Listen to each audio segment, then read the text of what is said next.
할렐루야. 아멘. 땅끝까지 전할 구원의 소식, 제목이 이렇게 정했는데요. 오늘 마침 그 찬양인데도 나중에 알고 보니까 어디든지 예수 나를 이끌면 이렇게 돼 있는데요. 특별히 어디든지 예수님께서 이끄시는 그곳이 어딜까라고 생각했을 때 땅끝이라고 하는 것이 우리가 가야 할 그 목표 지점이라고 하는 것이니, 이 교회를 시작하면서 제가 제일 먼저 이내교회 사명과 목표로서 성남, 한국, 모든 세계를 향한 그 세계라고 하는 것이 우리의 목표라고 하는 것입니다. 지난 한 주간에 제가 월요일에 또 새벽 예배를 인도하고 월요일부터 수요일까지 또 휴가를 한 3일 다녀오면서도 수요일 또 비상시국이 임해가지고 또 수요일 저녁에 또 성령부흥 예배를 또 함께 드렸는데요. 이런 모든 것이 정말 과거에 정말 수차례에 걸쳐서 하나님께서 주신 그 은혜의 연장선상에서 이렇게 경험하는 것이고요. 이것이 무슨 전혀 새롭고 이런 건 없습니다.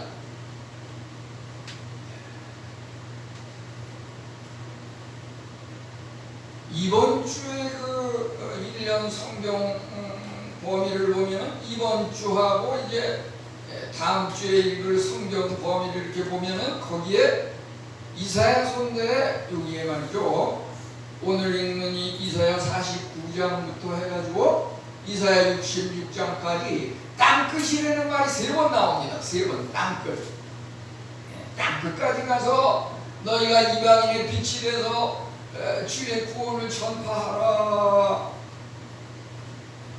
이것을 읽으면서 제가 과거에 한 10여 년간 스리랑카에서 땅끝이라고 하는 지역에 가가지고서 복음을 전하는 그 사명을 감당하기 위해서 발을 디뎠던 그런 것이 떠오르고 말이죠. 이제 이 말씀과 연관해서 하나님께서 인도하시는데, 또 이번에 3일 짧은 휴가지만 땅끝에 가서 한번 다시 한번 그 땅끝의 의미가 무엇인지 한번 되새겨봐라. 그래서 말이죠, 지난 그 화요일에 해남 땅끝이라고 하는 곳에 가가지고서 그 인증샷을 했어요. 인증샷. 오늘 말씀은 대부분이 제가 지난 주간에 가가지고서 직접 현장에서 발을 디디고 사진 찍었던 것들을 함께 은혜를 나누는데요. 제가 한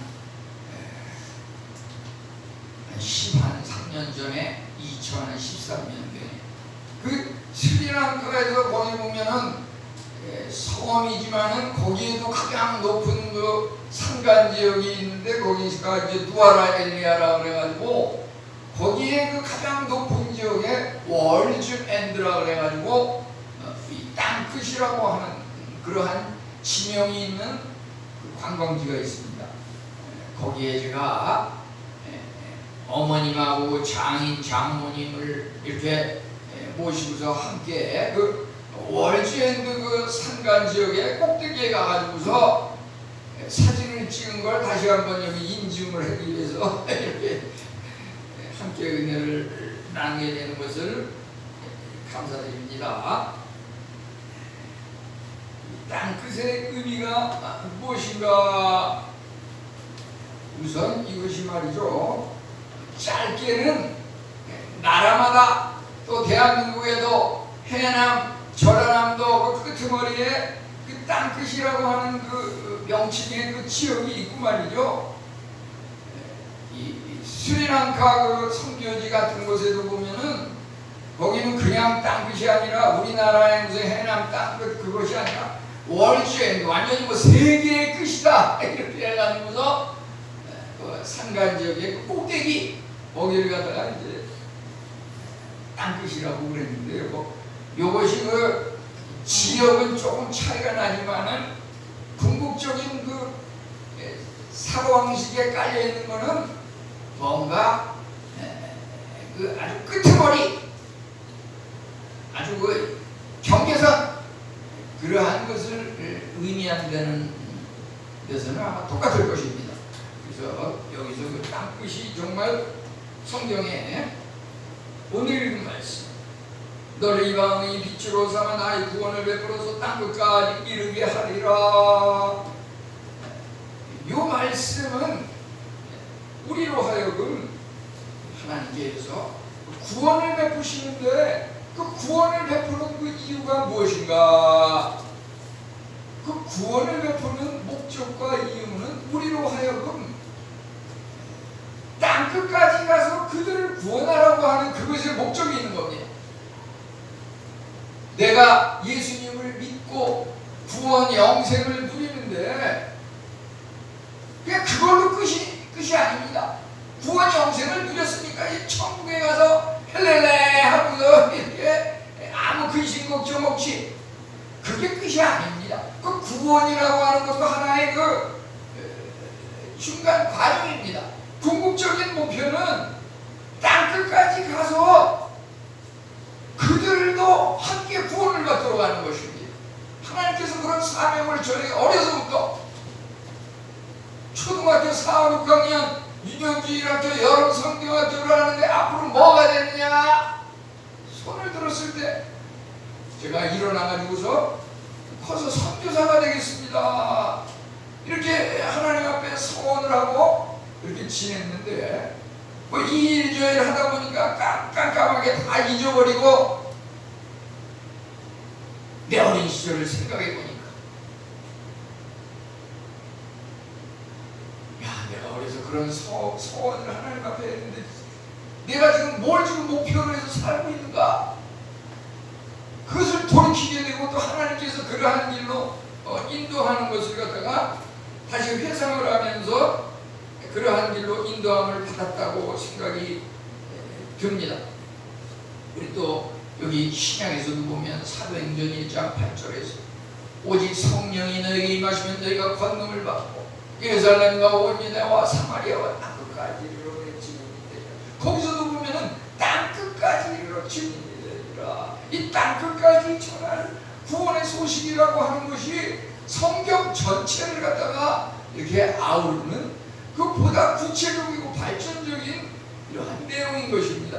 그것은 어떻게 해서 출발이 되는 겁니까? 창세기 12장 1절로 3절과 하나님께서 아브라함을 통해 가지고 너는 복의 근원이 되리라. 너는 이제 본토 고향 친척 아버지의 집을 떠나 내가 너에게 분부한 그곳으로 가라. 우리는 그냥 살면서 우물 안의 개구리처럼 우리 가족, 내 식구, 우리 친척 거기에 그냥 태어나서부터 죽을 때까지 그것만 그냥 생각하다가 그냥 죽어버리는 경우가 많습니다. 우리 이것을 우물 안의 개구리라 그럽니다. 하나님께서 우리를 구원하시고 예수님을 믿게 하신 것은 믿지 않는 자는 달라요. 믿지 않는 자는 그냥 그렇게 살다가 그렇게 죽는 것이지만 하나님께서 우리를 택하셔서 하나님을 믿게 했을 때는 우리의 발걸음이 디디는 그 장소가 다릅니다. 우리가 밟는 흙의 종류가 달라요. 우리 믿는 사람은 우리가 밟는 흙의 종류가 아시아 5대양 6대주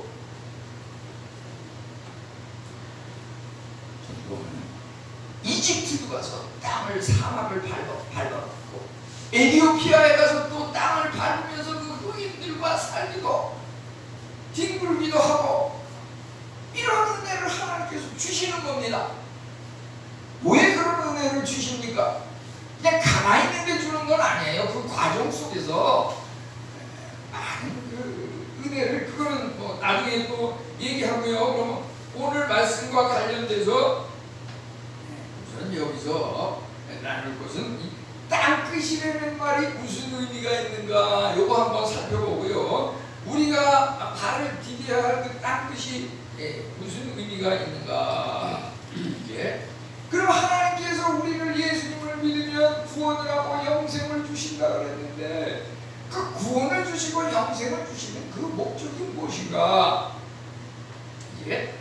여기에 우리 궁극적으로 내가 앞으로 어떻게 살아갈 것인가, 우리에게 주어진 사명과 의무를 깨달아가지고 그렇게 살아가야 한다고 하는 것입니다. 우선 땅끝의 의미부터 한번 보지요. 예? 땅끝이라고 하는 것은 여기 지도에 보면은 이 빨간 색칠로 되어 있는 이것을 갖다가 10, 40 창이라고 하는데요. 그 지도상에서 북이 40도에서 10도 그 사이의 지역의 대부분이 위치한 이것이 미전도 종족 나라라 그래서 이것이 국가 그 복음 전도율이 요즘 보면은 그 정의하기를 2% 이내, 2% 이내인 그 나라가 말하자면 미전도 종족이라고 합니다. 대한민국은 사실 그 전도율이 최소한 기독교, 개신교하고 가톨릭, 그 다음에 불교, 기타 이렇게 해서 한 25% 정도씩 하게 되면은 우리는 대한민국은 25%의 또 카톨릭까지 합치면 한 50%의 기독교 복음률이 있기 때문에 우리는 미전도 종족이 아닙니다. 대한민국은 이미 이 6천만 인구가 거의 다 복음을 한 번 이상 들었던 사람이 들었는데 믿지 않고 있는 사람들이 많다고 하는 것입니다. 여기서 말하는 그 미전도 종족은 도대체가 그 복음이라는 것, 예수라고 하는 것에 대해서 들어본 적도 없고 들어도 그거 거역하면서 난 그런 거 관계없어 이렇게 하는 그 미전도 종족, 그곳에 가서 이제 복음을 전하라고 하는 것이 오늘 말씀의 땅끝의 의미인 것입니다. 우리 땅끝의 그 의미에 대해서 한 세 가지로 또 요약을 해보면요, 여기서 세계 만방, 우리가 방금 전에 본문 읽은 이사야 49장 6절에 보면 이방의 빛으로 삼아 나의 구원을 베풀어 땅끝까지 이르게 하리라. 우리 이사야서가 말하고 있는 이 땅끝이라고 하는 의미, 이것은 바로 이방의 빛을 삼아 이제 창세기에서 시작된 하나님의 그 아브라함을 향한 명령, 너희 고향, 친척, 아버지의 집을 떠나 내가 너에게 분부한 곳으로 가라. 이것이 이제 신약 마태복음에 와서는 너희는 가서 모든 족속으로 제자를 삼아 아버지와 아들과 성령의 이름으로 세례를 내가 너에게 분부한 모든 것을 가르쳐 지키게 하라. 이 모든 족속에게 가서 주의 복음을 전하라고 하는 이것이 지상명령이고 하나님께서 우리에게 주신 사명인데, 이것이 바로 모든 족속에 가는 것, 이것이 바로 땅끝까지 이르는 것이라고 하는 것입니다. 예. 사도행전 1장 8절에도 땅끝까지 이르러 내 증인이 되리라 이러지만은 그것이 구체적으로 보면은 결국은 사도행전은 바울 사도와 그 주님의 제자들 사도들이 예루살렘으로부터 시작해가지고 남쪽의 그 온 유다 지역, 북쪽의 사마리아 지역, 온 이스라엘을 넘어서 이제 땅끝까지라고 하는 이것은 사도행전을 보면은 결국은 당시에 그 이태리 로마 지역에 해당되는 것입니다. 로마 지역이 바로 이방 나라이기 때문에 그 해외, 외국, 이방 땅에 가서 주의 복음을 전하라고 하는 것을 바울 사도와 그 동역자들에게 사명을 주셨던 것입니다. 이제 여기 조금 아까도 얘기한 미전도 종족이라고 하는 것은 한 2% 이내의 사람만 복음을 들었거나 복음을 들어도 전혀 반응이 없었던 그런 지역, 이것은 대개 성경이 그 나라 말로 번역되지 않았고, 우리는 한글로 번역된 성경이 얼마나 많아요. 지금 아직까지 그 나라 말로 성경이 번역되지 않은 그 그런 나라들이 굉장히 많고 또 거기에는 교회 자체가 이렇게 없다고 하는 것입니다. 우리 대한민국 교회가 말이죠, 그냥 눈 뜨고 문을 나서면 그냥 밤에 그냥 온통 십자가 불이 켜있고, 여기는 미전도 정도이 아니에요, 대한민국은.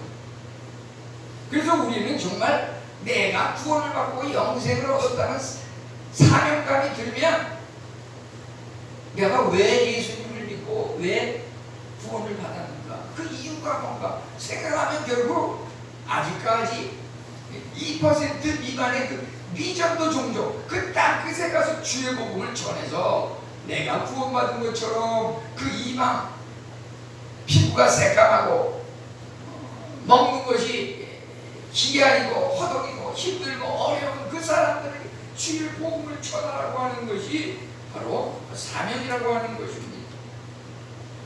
이제 이것은 예루살렘과 온 유다와 사마리아, 이 예루살렘은 바로 우리가 생각하는, 쉽게 얘기하면 이 성남 지역이 예루살렘이라고, 온 유다라고 하는 것은 경기도, 사마리아, 이 남북을 아우르는 대한민국 전체,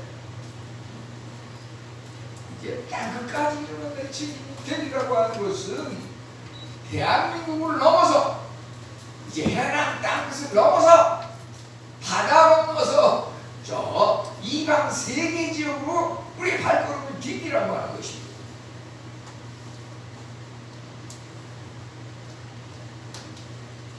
제가 우리 성도님들하고 주일마다 이렇게 만나지만요, 또 평일에는 여러 또 층의 사람들을 만나는데 보면 말이죠, 우리 그 한의원의 그 직원이 있는데, 그 직원도 보면은 한 2주쯤 전에 그 딸이, 그 직원의 딸이 비전 트립이라고 해가지고 해외 단기 선교를 갔다 왔다 그래가지고서 그 베트남에 단기 선교를 가서 갔다 와가지고서 그 지역에 무슨 특산 맛있는 거를 가져와가지고서 같이 먹은 적이 있는데요. 그뿐입니까? 또 한 일주 전에는 전에 섬기던 그 교회, 그 우리 이 목사님께서 또 목회하실 때 중고등부 때 제가 교사할 때 이렇게 담임했던 그 학생의 그 자녀가 또 있는데, 그 애가 보니까 중학교 3학년이더라고. 오늘 보니까 얘기를 해보니까 이 라오스 그 지역의 단기 선교를 가가지고서 그 도전을 받고 왔다고 그 부모가 또 얘기하더라고요. 우리 방학이라고 하는 것이 말이죠, 물론 여러 가지 형편과 처지에 따라서 이렇게 시간을 이 모양 저 모양으로 보내지만은 정말 1년 중에서 우리가 이러한 시기를 통해서 도전을 받는 겁니다. 도전을 받는 겁니다. 이것이 바로 우리의 그 삶의 영역을 확장시키는 것인데요. 이것이 결국은 창세기에도 보면은 야곱의 그 12 아들, 그들의 12 족속을 또 형성하지만은 창세기 49장 22절을 보면은 요셉에 대해서 뭐라고 말하고 있습니까? 그 가지가 담을 넘었도다. 요셉은 그 12명의 자녀 중에서 무성한 가지라, 생곁에 무성한 가지라, 그 가지가 담을 넘었도다. 그 요셉은 말이죠, 그 발걸음 삶의 영역이 이제 단순히 이스라엘을 넘어서 담을 넘었다고 하는 것은 그가 애굽으로 가가지고서 그 활동 발걸음이 확장이 됐다고 하는 거죠. 애굽에 가서 활동을 하는데 그냥 평범하게 활동을 했습니까? 애굽에 가서 총리가 되지 않았습니까? 우리 이러한 것들이 요셉, 그 사람은 특별한 사람이니까 그것도 성경이 뭐 또 말도 안 되는 걸 이렇게 만들었나 보다. 그게 아니에요. 역사적인 기록인데, 그것은 요셉뿐만 아니라 그런 사람들이 굉장히 많습니다. 다니엘은 어떻습니까? 요즘 보면 우리나라에도 중고등학생들 학창시절에 공부를 하는 비결 중에서 가장 인기 있는 것이 뭡니까? 다니엘 학습법이라는 게 들어보셨는지 모르겠지만 정말 다니엘 학습법을 깨닫기 위해서 막 그냥 새벽부터 와가지고서 그걸 그 학부형들이 가서 배우고 와서 자녀들에게 또 이렇게 그렇게 적용을 하려고. 우리는 그 요셉뿐만 아니라 다니엘도 보면은 단순히 유대인으로서 유대에서만 활동한 게 아니라 외국 이방 나라에 가서 활동하고 그 나라에서 국무총리가 돼가지고서 그 나라를 갖다가 구원하는 일에 쓰임받았던 것을 보게 됩니다. 이것은 물론 성경은 아니지만은 그런 유명한 문학 중에서 제가 또 청년 시절에 읽었던 것 중에서 보면은 그 헤르만 헤세라고 하는 사람이 지은 그 데미안이라고 하는 그 소설책에도 보면은 그 문구가 말이죠. 새는 알을 깨고 나온다 이런 말이 있어요. 그래서 태어나려고 하는 자는 하나의 세계를 파괴해야 한다. 파괴하지 않고는 새로 태어날 수 없다. 그러면서 새는 알을 깨고 나온다. 이게 바로 우물 안에 개구리가 말이죠. 이제 좀 더 그 삶의 확장 영역을 확장하고 늘리기 위해서 그 지경을 넓히기 위해서 알을 깨고 나와야 된다고 하는 것입니다. 우리는 그냥 뭐 태어나가지고 그냥 우물 안에 개구리처럼 우리 가족, 우리 식구, 내 새끼, 우리 자손, 손자 그냥 고기만 널널 뭉쳐가지고 뭐 우리 보면 그 엘리야kim이라고 하는 그 사람이 하나님께서 이제 왕으로 이렇게 세워졌지만은 결국 그 엘리야김이 왕으로서 잘 다스렸지만은 그가 말년에 가가지고서 결국은 자기 자녀들, 자기 손주들만 전부 그 왕의 자리를 물려받게끔 해가지고서 결과적으로 어떻게 되냐면 그 가문이 잘못 망하고 멸망한 것을 보게 됩니다. 지금 세상이 어떤 세상입니까? 우리나라도 뭐 고려시대, 조선시대 내려오면서 태종태세, 문단세, 광인여영, 수경영, 예성현중, 임명선 그 왕들 보면 전부 자손들에게 그 왕위를 물려줬는데요. 지금 그런 게 통합니까? 그게 지금 북한밖에 그런 나라가 거의 없습니다. 세계적으로.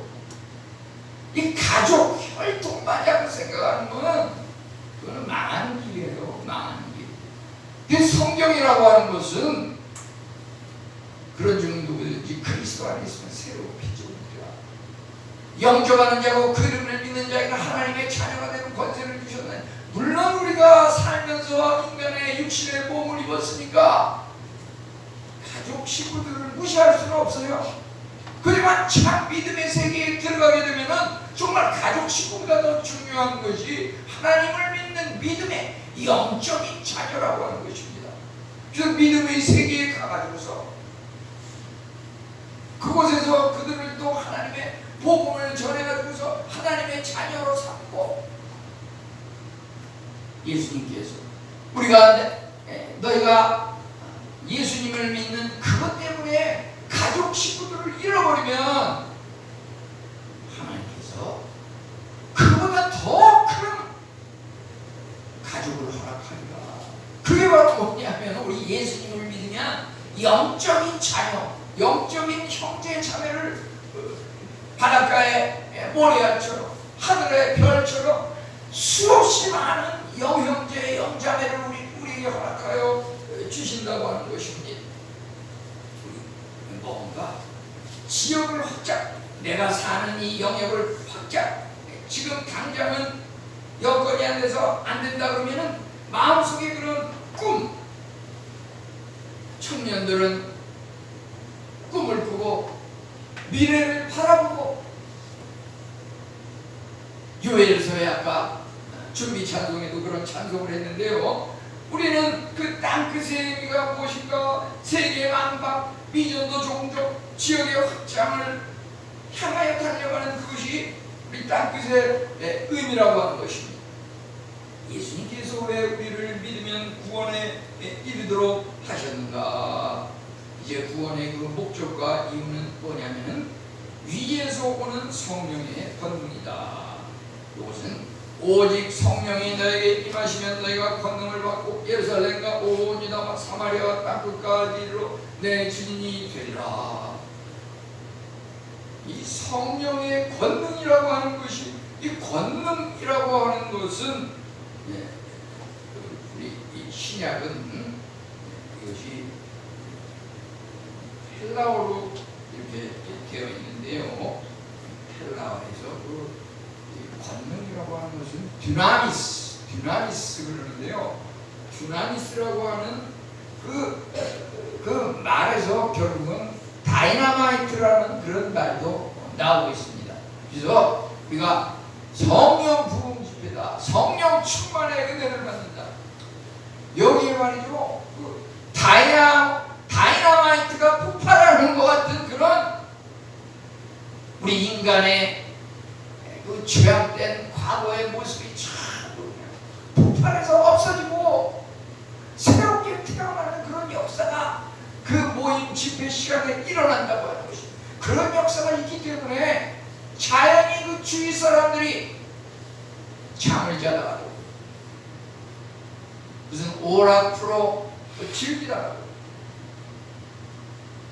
자꾸 여기 내려와가지고서 층간 소음이 우리를 괴롭힙니다. 좀 조용히 좀 했으면 좋겠습니다. 이런 얘기를 자꾸 하는 게 우리 하나님을 믿는 우리 성도들의 그 모임이라고 하는 것. 물론 조용히 때로는 이렇게 경건하게 이렇게 하는 것도 좋지만 우리는 성령님께서 임하시면 너희가 권능을 받고, 이 권능을 받는다고 하는 말은 듀나미스, 다이나마이트와 같은 그 폭탄의 그런 역사가 우리에게 임한다고 하는 것입니다. 그 폭탄이 임하게 되면은 우리가 이제 데미안에서 말하는 그 알을 깨고 나오는 역사가 일어나는 겁니다. 우물 안에 개구리가 이제 밖으로 뛰쳐나옵니다. 성남, 한국에서만 활동하던 사람이 세계를 향해서 달려나갑니다. 예루살렘은 하나의 수도 시입니다. 이제 그 주위의 유다 지역, 남쪽 지역, 이제 북쪽까지 확산이 된다. 사마리아. 이것이 말이죠.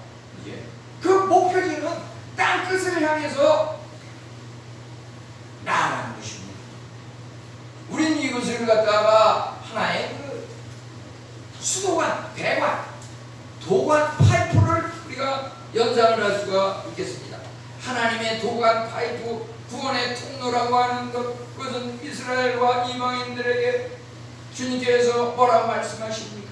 내가 너를 구원하여 그들에게 보내어 어둠에서 빛으로 사단의 권세에서 하나님께로 돌아오게 하고, 하나님께서 우리를 구원하신 목적은 우리를 그 구원의 기쁨으로 그냥 그 자리에서 그 기쁨을 즐기라고 하는 것이 아니라 이제 우리로 하여금 이방 어둠의 세계로 보내셔서 사탄의 권세에서 하나님께로 돌아오게 하고, 우리로 하여금 하나님의 그 도관 파이프 구원의 통로를 통해서 세계만방 5대양 6대주를 향하여 복음의 빛, 이방의 빛을 비추라고 하는 것입니다.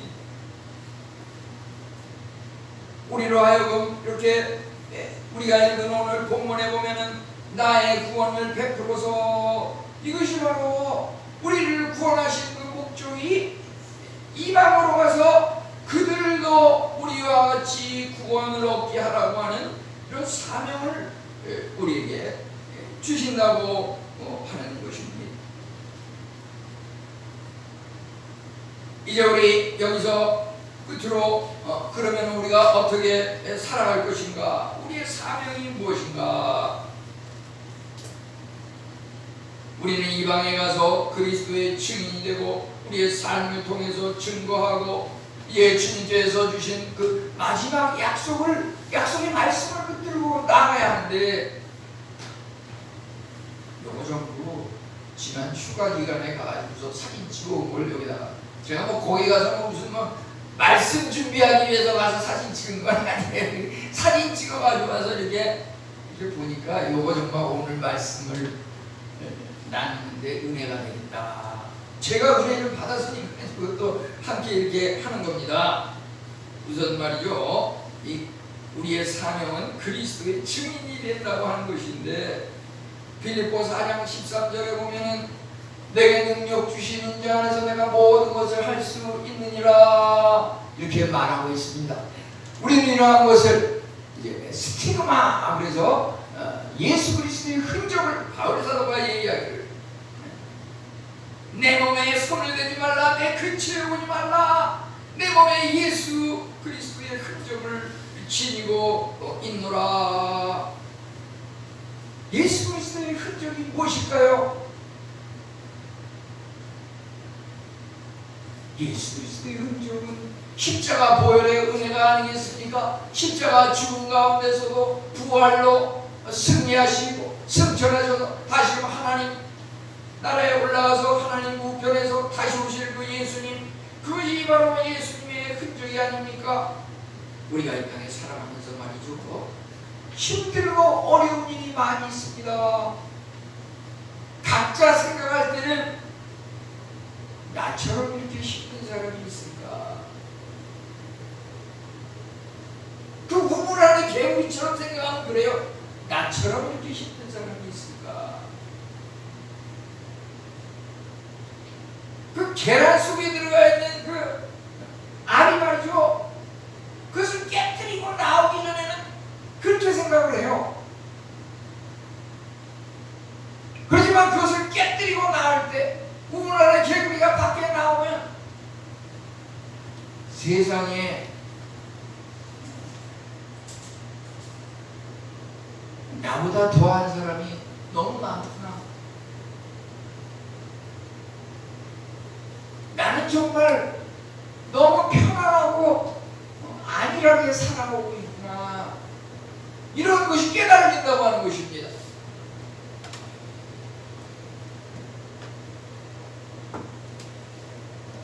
여기 도덕현 그 농부가 고창이라고 하는 곳에 그 유기농 포도원을 갖다가 이렇게 한 20년간 해가지고서 여기 밑에 보면은 그 포도원 그것을 이렇게 찍었는데요. 저도 그 요한복음에 보면은 요한복음 15장 5절에 보면 나는 포도나무여 너희는 가지니 너희가 내 안에 내 말이 너희 안에 이렇게 거하면 많은 열매를 맺으리라. 그걸 이렇게 성경을 읽지만은 그게 도대체 막연하게 생각하는데 여기 가서 이것을 보니까 이 말씀이 이런 의미가 담겨 있구나, 그런 생각이 드는 거예요. 뭐냐면 여기에 이 나무 한 기둥 줄기가 있습니다. 이거 사람들이 넘어와가지고서 그것을 한 번씩 이렇게 어깨를 이렇게 지내기도 하고 이러면서 사진을 찍으면 이게 혹시 부러지거나 손상이 될까봐 거기에다가 이렇게 쇠로다가 이렇게 기둥을 해가지고서 그 안에는 좀 못 들어가게 이렇게 했더라고요. 이게 뭐냐면은 이 포도나무 이 한 그루인데 말이죠, 한 그루. 이 한 그루에 포도송이 한 송이, 두 송이, 세 송이는 되고 포도송이가 4,500송이가 열려가지고 말이죠, 세계 최고로 많이 열리는 이 유기농 포도 농장이다 이거예요. 이 포도나무 하나가 한 100평 이상을 차지하는데 거기에 그 포도송이가 막 4,500송이, 많이 열릴 때는 5,000송이까지 열린다 그러는데 그 포도송이가 쉽게 얘기하면 우리 교회 한 서너 배 되는 그 여기서부터 저기까지 포도송이가 쫙 그냥 열려 있는데 그 포도송이가 그 한 나무 줄기에서 전부 나왔다는 것이에요. 그래서 이것이 보면은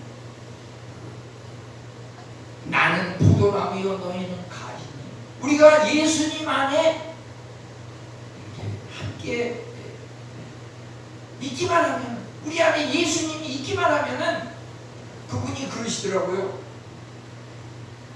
이 포도 포도나무 열매는 죽지 않습니다. 그렇게 얘기해서 깜짝 놀랐어요. 그분이 그 포도 농사를 지면서 하는 얘기가 포도나무 열매는 죽지 않는데요.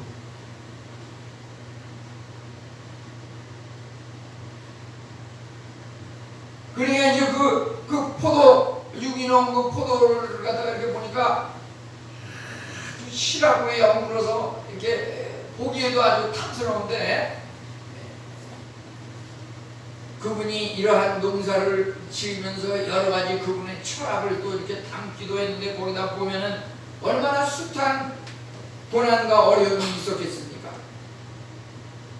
그 프랭카드도 여러 문구를 써놨는데, 특히 인상이 남는 것은 하고자 하는 사람은 방법을 찾고 하기 싫은 사람은 구실을 찾는다.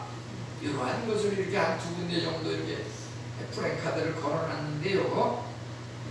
우리가 어려운 일을 만났을 때 그걸 하기 싫은 사람은 이래서 못해요, 저래서 못해요, 저래서 안 됩니다. 그렇지만 하고자 하는 사람은 그 어려운 일이 있는 건 당연한 거다. 세상에 그렇게 쉬운 일은 없다고 하는 것이죠. 어려운 일을 만났을 때 핑계, 구실, 이유를 찾는 것이 아니라 방법을 찾는 것. 어떻게 하면 이 어려움을 극복할 것인가. 그게 바로 빌립보 4장 13절이라고 생각이 드는 것이다. 빌립보 4장 13절. 내게 능력 주시는 자 안에서 내가 모든 것을 알 수 있느니라. 이런 그 믿음의 말씀을 갖다가 붙들고 할 때 뭐든지 가능하다고 하는 것입니다. 세상에 얼마나 많은 농사들이, 농사 전문가들이 각종 무슨 데이터와 과학을 가지고서 포도나무를 키우겠습니까? 저 고창 아주 산골 외진에 깊숙이 들어가서 가진이 찾을 수 있는 곳에 도덕현 유기농 포도 농장이 있는데, 거기에 정말 이 놀라운 이러한 것이 목격이 됩니다.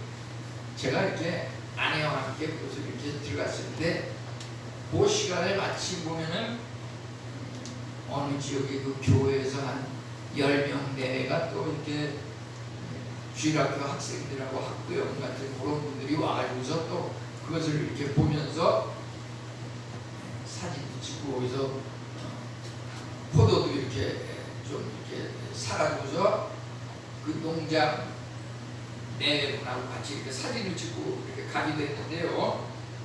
저만 여기에 관심이 있어서 간 게 아니라, 얘기 들어보면은 외국인들도 또 여기 많이 방문을 한다고 이제 이런 얘기를 이제 들었습니다. 이제 여기서 우리 사명, 땅끝까지로 복음을 증거하는 데 있어서 사명은 무엇인가? 마태복음 5장 16절. 너희 빛이 사람에게 비치게 하여 그들로 너희 착한 행실을 보고 하늘에 계신 아버지께 영광을 돌리게 하라. 이 불신자들이 볼 때 도대체 예수 믿는다고 하는 것이 무엇인가? 우리들의 그 삶의 모습이 바로 불신자들이 있는 성경책이라고 하는 것입니다. 우리 그리스도인들, 우리들의 그 삶의 모습이 어떻게 기쁨으로, 어떻게 어려움을 극복하고 세계를 향해서 땅끝까지 주님을 증거하는 이런 삶을 살아가는 이 모습이 그들이 볼 때 그게 성경책이라고 하는 것입니다. 우리가 정말 삶의 모습을 통해서 주님을 증거해야 할 것입니다. 주님을 증거하는 것이 물론 예수 믿으세요, 천국 갑니다, 전도지를 전하고, 이것도 방법이지만 가장 중요한 것은 우리 삶의 모습을 통해서 증거해야 되는 것입니다. 이제 마지막으로 이러한 것들이, 여기 포도나무를 보였지만은 나는 포도나무여 너희는 가지라. 그가 내 안에 내가 그 안에 거하면 사람이 많은 열매를 맺나니. 사도행전 1장 8절 그 부분 말이죠. 내 증인이 되리라. 그 증인이 되는 삶이 바로 우리 삶의 현장에서 예수님의 그 모습을 드러내면서 사는 그러한 삶이라고 하는 것입니다. 우리 땅끝까지 전할 구원의 소식, 우리 오늘 말씀을 생각하면서 함께 기도하겠습니다. 살아계신 하나님 은혜를 감사합니다. 너희를 방위 빛으로 삼아 나의 구원을 베풀어서 땅끝까지 이르게 하리라. 오직 성령이 너희에게 마시면 온 예루살렘과 온 유대와 사마리아와 땅끝까지 이르러내 증인이 되리라 말씀하신 약속의 말씀을 붙들고 우리의 삶이 지금까지도 은혜로 여기까지 왔거니와 앞으로 남은 여생 더욱더 하나님의 영광을 위하여 귀하게 쓰임받는 빛된 우리 성도님들 다 되게 하옵소서. 예수님의 이름으로 기도하옵나이다. 아멘.